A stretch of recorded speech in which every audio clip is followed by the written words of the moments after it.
আমরা যদি মানুষের কথা শুনে বারবারে আমাদের সিদ্ধান্তগুলোকে বদলাই তাহলে জীবনে কখনো উন্নতি করতে পারবো না। হ্যাঁ, মানুষের পরামর্শ নিতে হবে। একজন মানুষের যেহেতু এক এক মত, সেই পরামর্শগুলো নিয়ে আপনার ব্রেনে বা আমার ব্রেনে যেটা কাজ করে সেটাকে প্রয়োগ করতে হবে। একটা উদাহরণ দিয়ে একটা গল্প বলি। এক লোক একটা বাজারের মধ্যে, বাজার তো চিনেন, বাজারের মধ্যে ফল বিক্রি করতে বসছে।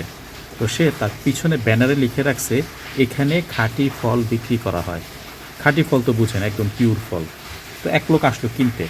তো সে এসে বলতেছে এখানে শব্দটা কেন লিখছো, তুমি তো এইখানেই বসছো, তুমি তো অন্য কোথাও বসো নাই, তো এখানে শব্দ রাখার দরকার নাই, বাদ দিয়ে দাও, বাদ দিয়ে দাও।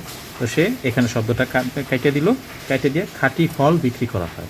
আরেকজন আসলো, এসে বলে খাঁটি, তুমি কি ভেজাল ফল বিক্রি করো, খাঁটি শব্দ লাগাইছো কেন, বাদ দাও, বাদ দাও। তো সে খাঁটি শব্দটাও বাদ দিয়ে দিল। এখন কি আছে এই জায়গায়, যে ফল বিক্রি করা হয়। আরেকজন আসলো, কেউ তুমি কি মাছ বিক্রি করো, তুমি তো ফলই বিক্রি করো, ফল শব্দটা কেন লিখছো, কাটো এটা। তো সে এটাও কেটে দিল, শুধু বিক্রি করা হয় লেখা। আরেকজন এসে বললো তুমি এখানে কি করতে আসছো, তুমি কি এখানে খেলাধুলা করতে আসছো, তুমি তো বিক্রি করতেই আসছো, এটা লেখার দরকার কি, এটাও বাদ দাও।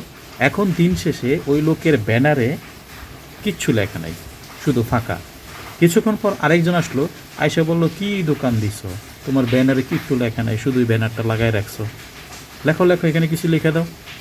মানে এক এক মানুষের এক এক মতামত, এটা নিয়ে যদি আপনি সিদ্ধান্ত বদলান তাহলে জীবনে কখনো উন্নতি করতে পারবেন না, শুধু আপনার ওই কাজগুলো গোলায় যাবে, আউলায় যাবে।